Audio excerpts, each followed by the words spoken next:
Before I introduce our speaker, I'd just like to recognize Keystone Heights here, Tina Baker. Glad to see you.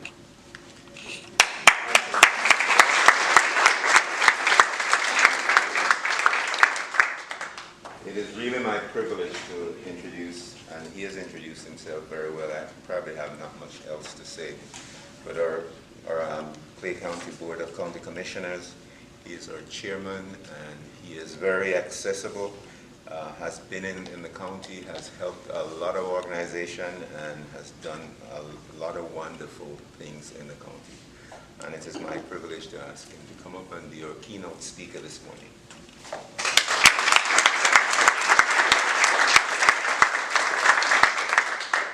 didn't realize there was going to be video. I'm rehearsing a bit more. Well, good morning. First of all, thank you for the opportunity to come in and speak with you. I always enjoy getting out to talk to groups in the county. It's a privilege to represent the Board of County Commissioners. Unlike some of my colleagues in government that don't believe it's a good thing to get out and talk to folks, I believe completely in the opposite and try to do it as much as possible. And in some cases, you may not agree with what I have to say, but you'll know exactly where I stand on a particular issue. So as we go through the morning, the only thing I ask is do not throw shoes or...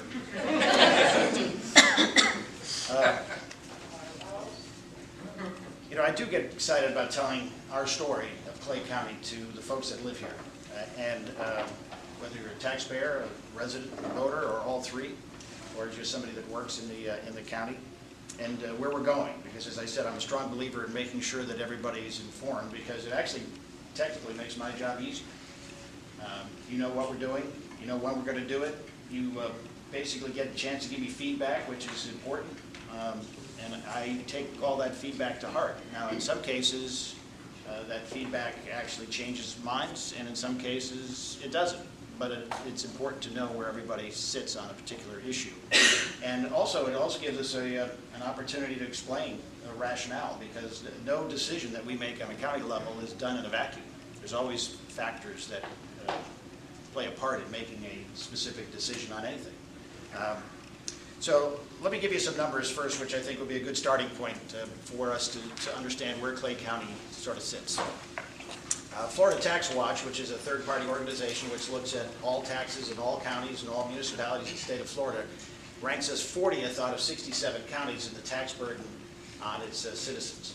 So that's actually pretty good, because we're, I think, the 25th largest in population, but we're 40th in terms of taxes.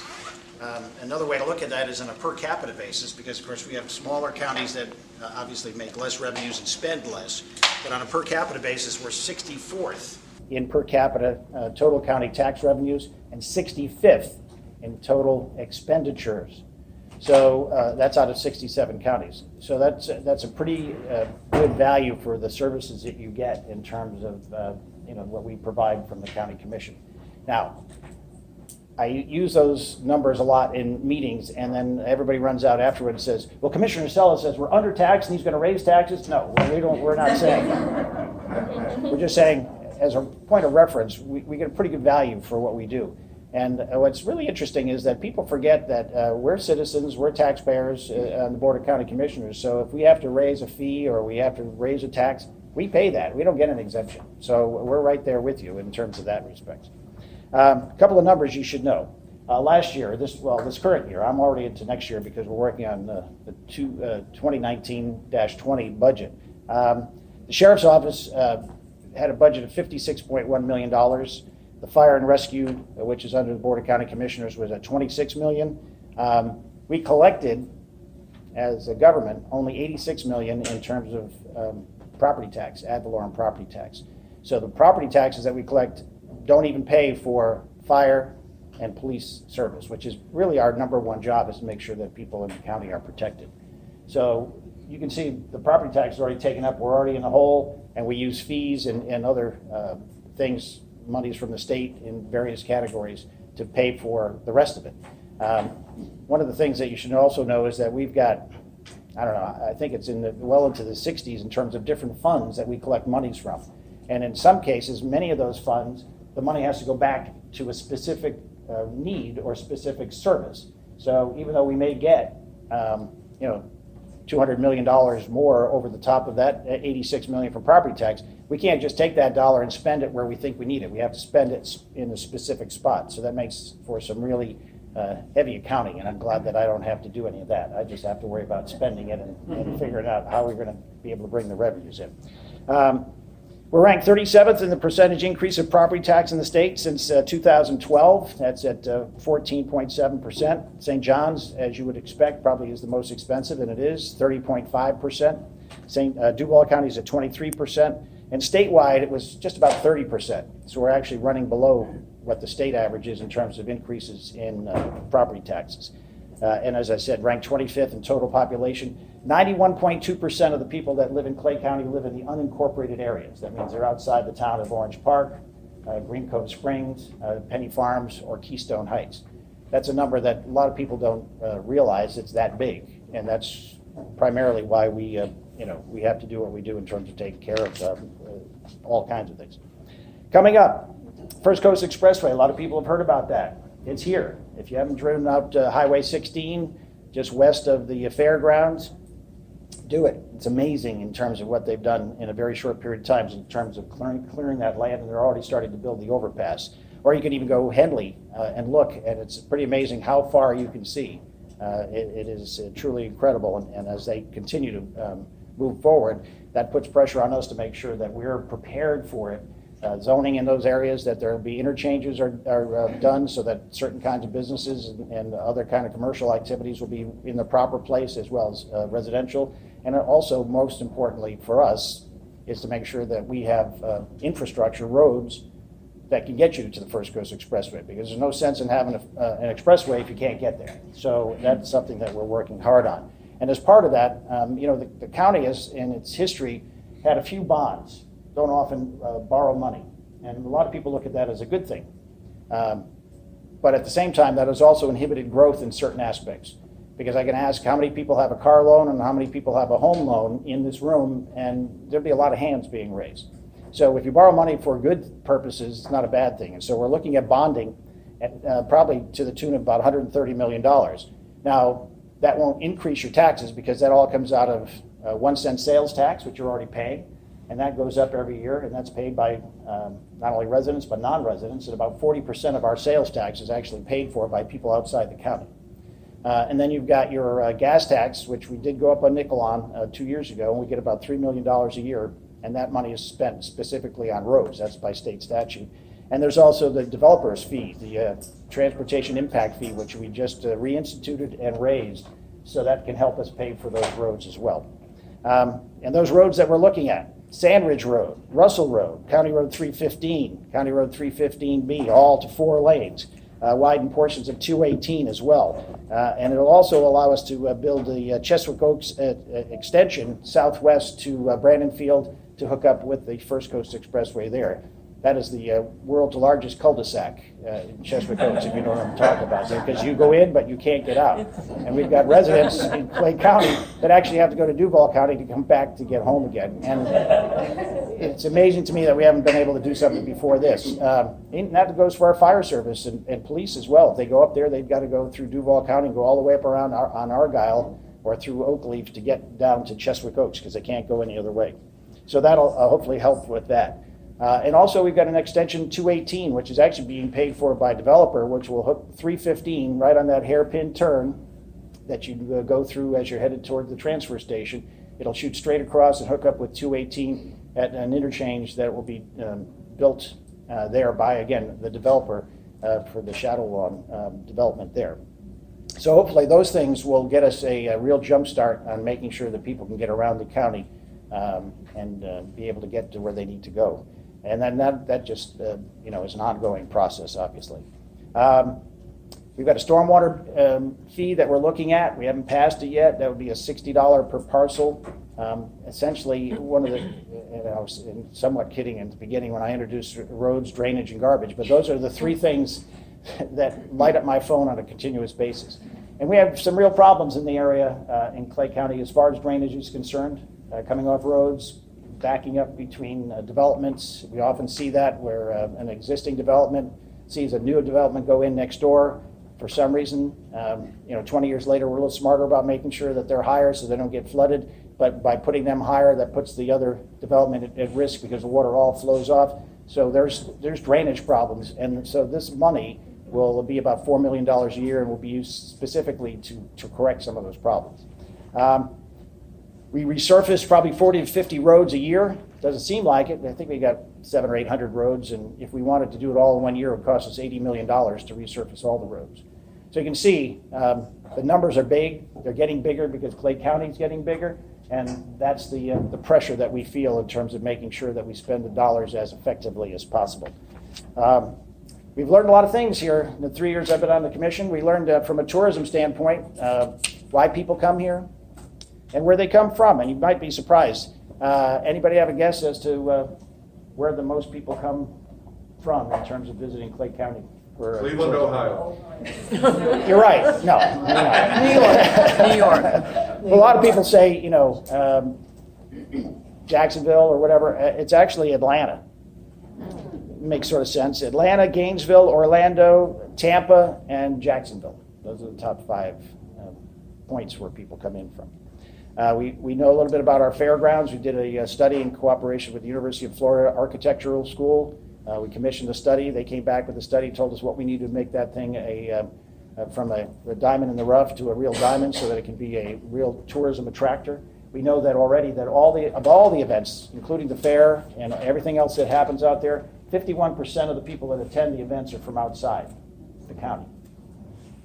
They bring in money, they leave the money, they leave, they go home. We don't have to take care of them anymore. That's a good thing. So we just got a $500,000 grant from the state, which is going to help with some refurbishing of the expo buildings, and we're probably looking at spending probably a couple million more. And here's the thing that in government, because we know a little bit about where all this money comes from and where it's got to be spent. A lot of people say, well, what are you spending money at the fairgrounds for? Why don't you take that money and put it on the roads? Well, that's because it comes from a tourism development tax, the bed tax, and that's all it can be used for is to provide some mechanism to attract new people into the county and then hopefully stay in the hotels and then renew that 5-cent bed tax so that bottom line is we can continue to try to attract people. And so the fairgrounds, we already know, is a major attractor, and it's going to be less than 3/4 of a mile from an exit off the First Coast Expressway. So that is going to be a real prime location for events and being able to attract people to Clay County, hopefully spend money and then stay and spend more money and come back and stay again at some point. Economic development, we're working hard to attract new businesses. To be honest, we haven't had a great deal of success with that.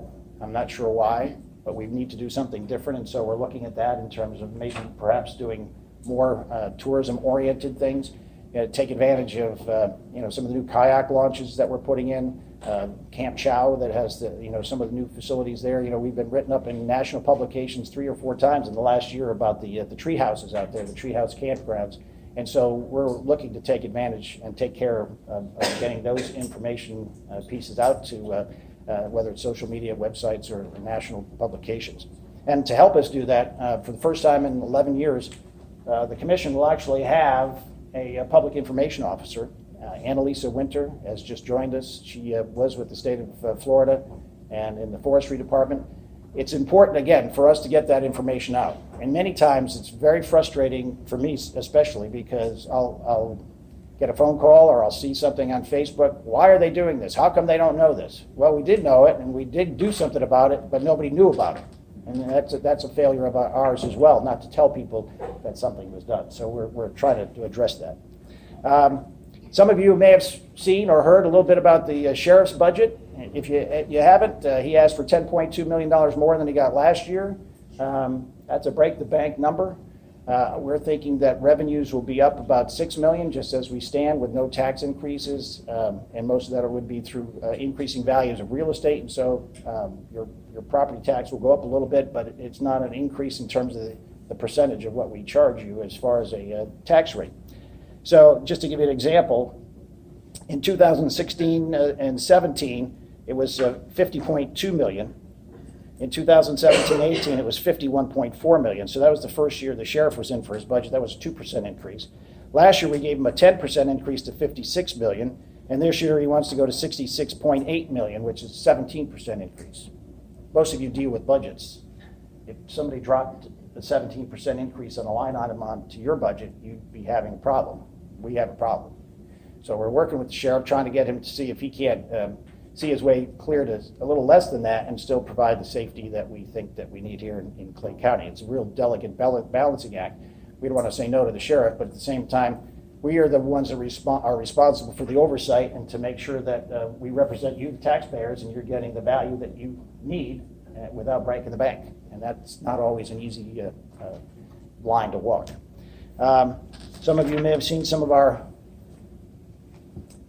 headlines involved with the school board. That's also an interesting one. I don't want to say too much about that because we got notice yesterday that they are going to proceed with a lawsuit to sue us over not placing a increase in the sales tax on the ballot for them in 2019. We want to do it in 2020 during a general election rather than a special election. They disagree, and so we'll see what happens in court. We feel very good about our case based on some previous precedents, and we'll see what happens with that. When you go to court and you go see a judge, there's pretty much anything can happen there. So first thing I asked, Courtney Grimmons, our county attorney, and the first thing I asked her, we didn't make anybody mad over there, did we? Every time they wanted something like in the courthouse moved or painted or something, at least we'll go in square one. We won't have anybody have a grudge against us.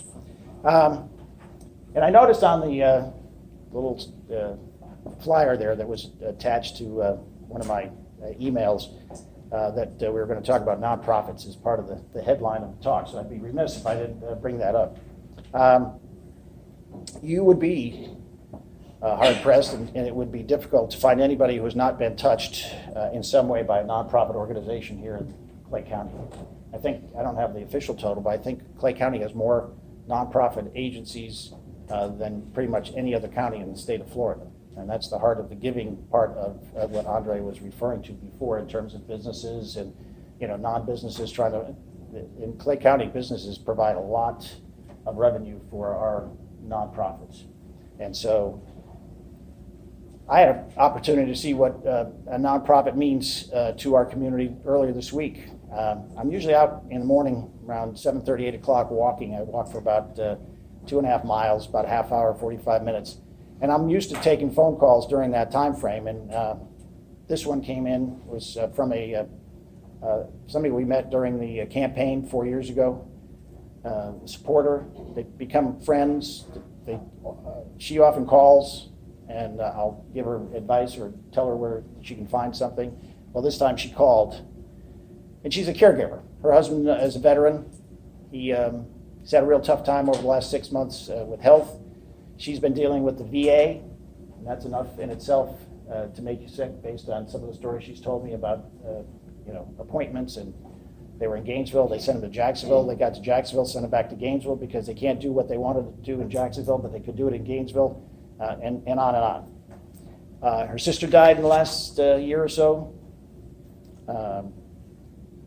She called, and first thing out of her mouth was, I slept with these pills all night, and I'm ready to take them, because I can't take it anymore. I'm going to kill myself. Well, I'm prepared for, I got a pothole in front of my house. My pond is running over into my backyard. I hate you for what you voted for against the school board. I'm prepared for those. I wasn't prepared for that. So in the memory banks, I'm like, well, what would I do? Who does she call? Who do I call? So being on the commission and being somewhat familiar, and of course now I've got the list, so I'm a lot more familiar.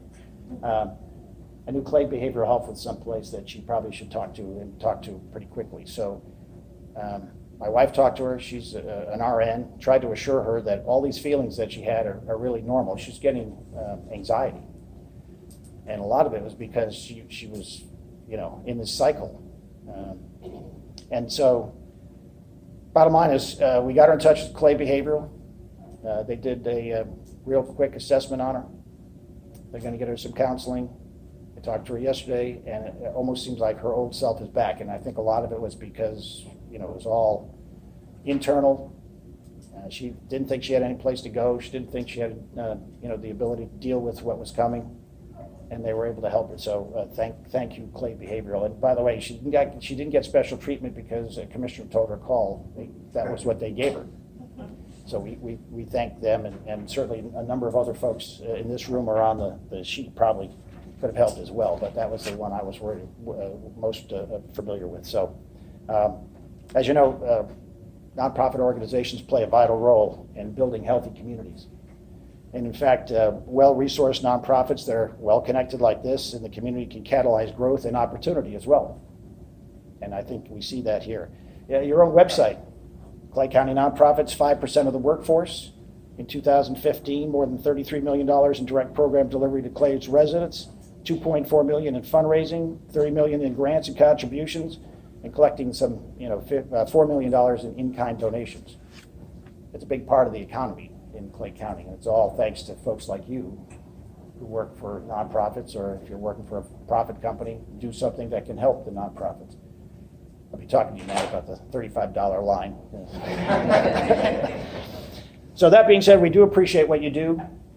Sometimes it doesn't seem that government knows what you do or can help with what you do. But we know that a lot of those needs that are being met by you folks, we would have to deal with, or they would go unmet, more importantly, and more likely. And so, whether it's local, state, or federal government, in many cases, though, government shouldn't be involved in those because we don't do a good job with a lot of that. Government is not made to be compassionate or respond quickly with things. It just doesn't happen that way. My first couple of months on the commission, they were saying, calm down, government takes a long time. I was like, well, this is right here. We got it. We have the money. Let's just go do it. Oh, no, we've got to have a public hearing. We've got to have it, an ordinance. We've got to bring it back for a second public hearing. Somebody objects, and then 6 words have to be redone. Then we have to vote on it again. And then we got to go out and we've got to get purchasing to give us a request for proposal. And that's going to be 30 days. And then we have to analyze the proposals that come in because not necessarily the lowest one is the best one because of this. And then, 6 months later, I'm still sitting there waiting. How come we can't put the ball field in? I don't understand. I'm just a rookie commissioner here. So that's why I say in terms of government working quickly, that's not something that we should be involved in.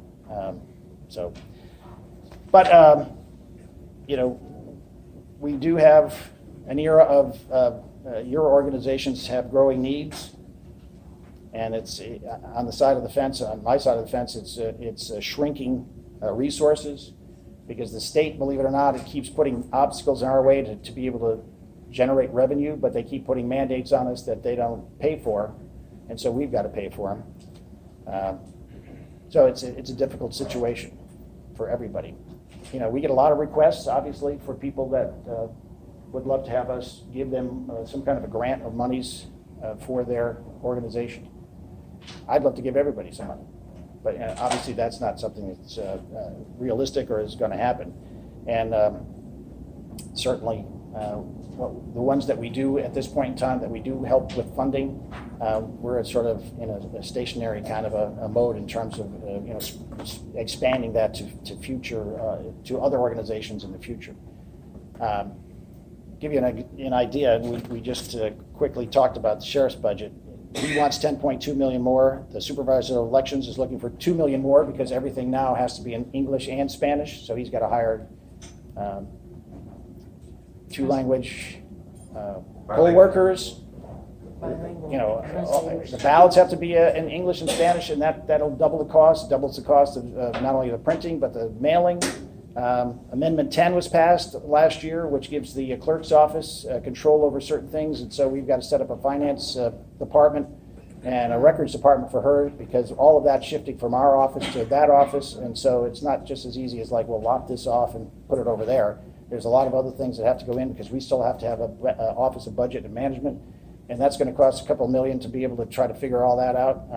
So all of those things are things that prevent us from, creeping out and sticking our toe in the water a little bit more to helping other nonprofits. So we appreciate what you do. We understand the situation. We'd love to be able to change that situation, but it's not going to happen anytime soon. But in saying that, government can help. Bottom line is Annalisa Winter is there now as our PIO. She can help as a clearinghouse to make sure that information coming in gets to where it needs to go. If there's a department that you need to be able to get the work done, or if you need information to go out, I don't know, I think we got 10 or 12 different social media channels on Facebook alone, and we can get the word out for you with the number of different platforms that we can have at our access. So there are things that we can do outside of money. I just saw that we have a veterans column on our sheet there. We have a veterans office. A lot of people don't know we have a veterans service office in Clay County now. People still go to Jacksonville or Gainesville. We can take care of some of those issues right here and be able to refer people to your groups. And so I'm going to make a recommendation that our Veteran Services Office or somebody represents the county at the meeting so that we can figure out better as to how to work. I've already met with them. Okay, good. Well, I know you're very persuasive, but I'll put a little more behind it. So anyway, that just gives you a quick peek at what we're up to with the county and some of the thinking, at least from one member. I like to tell people I'm only 20% of the people that make the decision. We're one board. We get 5 people. I've been on my end of the 4-1 or 3-2 votes going the other way.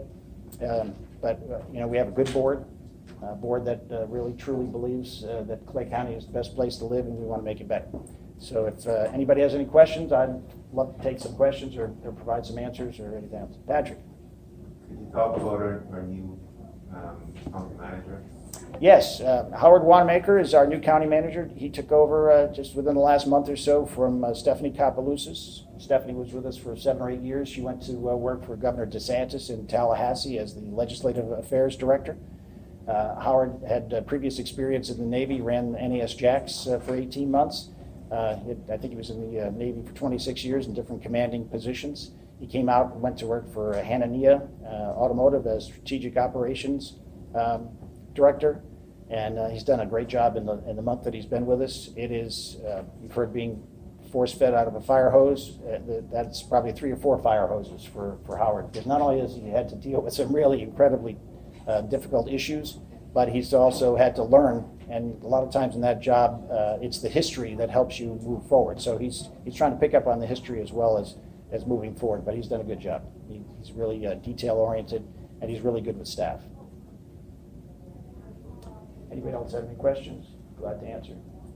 Talk about tourism. Are we looking more sports tourism as well? We talk about ball fields as well. So is that Yes. one of the goals is to get more of those tournaments into the county?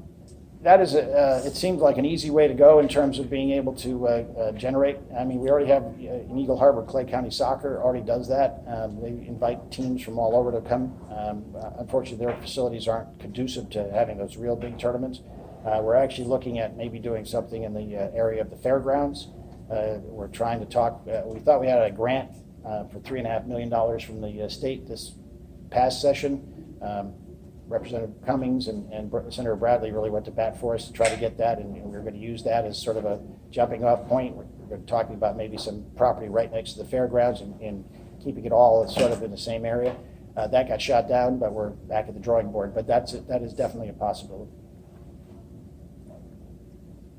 I got a quick question, and more of a comment. I've known Mike for a long time. In fact, I knew him on the business side of the coin before he got into politics. He's one of the sharpest businessmen I've ever met in my life, and really loves his systems and processes, etc. We all thought you were nuts to get into politics. But you weren't wrong. How has the expectation gone? You had to have certain expectations getting into politics. How has it lined up? Well, I said to Terry, Terry said to me before, he asked me, how things go. I said, well, it's all I thought it would be and more. For 12 years I was on the CDD board in Fleming Island Plantation, and I thought that was an intense pressure cooker with, a lot of the senior citizens complaining because we moved a table from here and a chair from there, and we moved them over to that side of the pool, and they wanted them back on this side of the pool. Yeah, it's a lot more intense.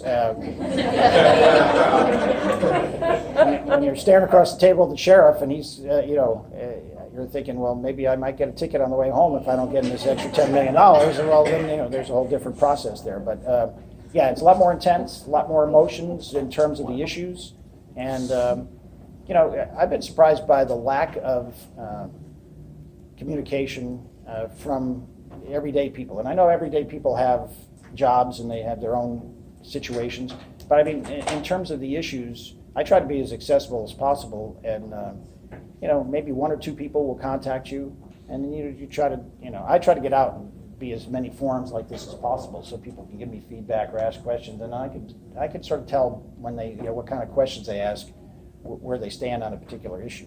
So that's been surprising, and so that's one of the reasons we're being more aggressive in terms of trying to get out to talk to people. I've got a town hall meeting coming up on August 15th at the Fleming Island Library at 6:30. Everybody's welcome to come, and we'll try to find. It's a sort of a happy medium. Not only am I giving information out, I'd like also to have people tell me what they think of things that we're doing, so we can sort of mash up things. If everybody sort of gets together, what do they always say? There's more than one mind is better than just one person in a room trying to figure out what's going on. So I mean, that's what I did in private business. It never had to be my idea. If it was something that was maybe a little bit of mine and a little bit of somebody else's and then a third person's and mashed them together, it was a better idea, and that worked, and that's the way we usually went. So that's been the most surprising thing, but it's been good. I enjoy helping people, and so I do on a regular basis have to help people get things done because they can't get through government one way or the other. So I think you did an amazing job with Irma Communications and everything that was going on. I went to you consistently to know when my trees were going to finally get off my yard. Well, we hope that we don't have to do another Irma update or another storm update for quite a while. So yes. Thank you for all the information. It's been very informative. I have a question from your perspective and from the commissioner's perspective. What is the number of issues facing our families that live here in Clay County and our children? Well, on the children's side, school is a big issue, and that's something that we have little or nothing to do with. That's even, quite honestly, that's even more emotional than what I deal with as far as school is concerned. But I think it's growth, managing the growth, making sure that we keep taxes low, but yet deliver services that people want. I mean, that's the key, because then it keeps real estate values high, which allows then people to want to be here. And a lot of people are against growth. I should say a lot. The most vocal group in Clay County is against growth. If anybody play Sims when they were younger? I played Sims. Maybe that's when I should have known that I was going to get into politics. But you start with one little person in a house, and then you grow the community. If your community is not growing, then basically what happens is you've got a static amount of people that are in homes. The real estate value goes down because they're paying more and more taxes because you don't have anybody new to pay taxes.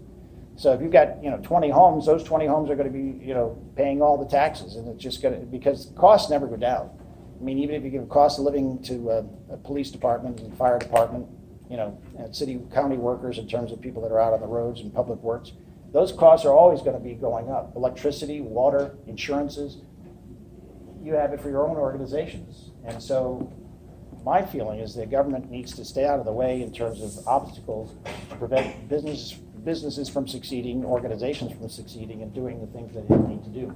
And so it's going to be growth, trying to keep taxes down so we don't tax people out of Clay County, but at the same time have enough money so we can deliver the services we're supposed to deliver, which is basically fire, police, roads, garbage, all those things that make a successful community. So that I think is the biggest challenge for us to be able to deal with. And that's why we're fortunate we have folks like you, because we have the tiger by the tail on one end to do a lot of the other things that you folks do. We just wouldn't be able to do it. You said schools is a big issue. Can you elaborate on some of that? I do a lot of work. I'm sit on the task force for crime and safety in Duval, but I'm not as familiar with stuff in Clay County. So can you elaborate on some of the issues that you guys deal with schools-wise? Well, I don't want to get into a situation where I'm telling school board what to do because they have their own situation. I have my own problems. I wouldn't want them telling me what to do. So, I mean, as a citizen, as a taxpayer, I think we have those same kind of situations on the school side. Providing services, keeping taxes reasonable, staying abreast of growth so that we can make sure that all the kids get what they need in terms of education, providing ESE, EBD, those classes are becoming more and more a bigger part of the budget, and those kids need additional help, and those services are more costly. So I think, the school has their own issues in terms of delivering services and trying to keep taxes at a reasonable rate. And in terms of the actual content of what kids are taught and all that stuff, I'm not a professional educator, so I wouldn't even go there in terms of commenting on that. So Mike, would you be available afterwards to do some one-on-ones? Yes, I'll Okay, hang so on. we're going to have to cut it off here with the questions. Please give Mike a round of applause.